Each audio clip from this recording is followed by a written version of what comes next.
Assalamualaikum warahmatullahi wabarakatuh. Perkenalkan, nama saya Sandu Kusuma, mahasiswa Universitas Sains Al-Quran Wonosobo, Program Studi Pendidikan Agama Islam Fakultas Ilmu Tarbiyah dan Keguruan, dengan NIM 20240100121. Pada video ini, saya akan menjelaskan tentang sejarah bahasa Indonesia. Tanpa menunggu lama, mari kita masuk ke pembahasannya.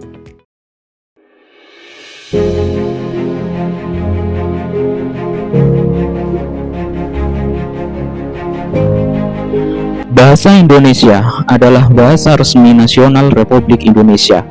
Bahasa Indonesia digunakan oleh warga negara Republik Indonesia untuk komunikasi sehari-hari hingga kepentingan tertentu, baik secara lisan maupun tertulis. Bahasa Indonesia awalnya merupakan bahasa Melayu yang menjadi lingua franca atau bahasa berhubungan di Nusantara kala itu. Selain itu, bahasa Melayu juga digunakan hampir di seluruh Asia Tenggara sejak abad ke-7. Pada zaman Sriwijaya, bahasa Melayu dipakai sebagai bahasa kebudayaan, yaitu bahasa buku pelajaran agama Buddha.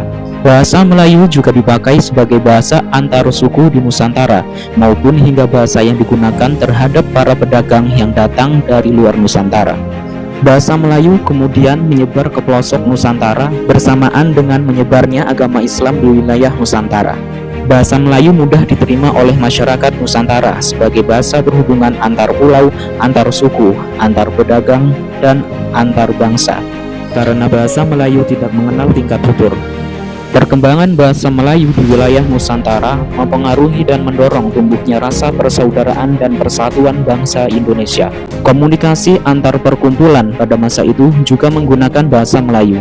Lalu, pada persiapan Kongres Pemuda tahun 1926, para pemuda masih mempermasalahkan tentang sebutan Bahasa Persatuan Indonesia.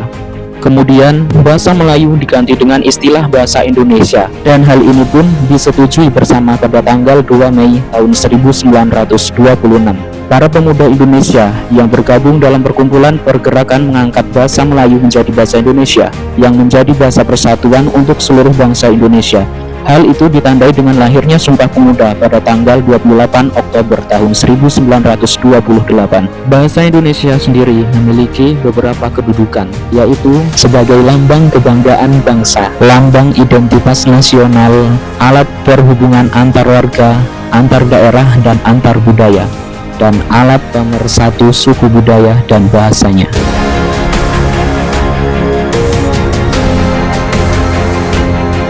Mungkin hanya ini yang dapat saya jelaskan. Semoga kita semua mendapatkan pemahaman baru dalam video singkat ini.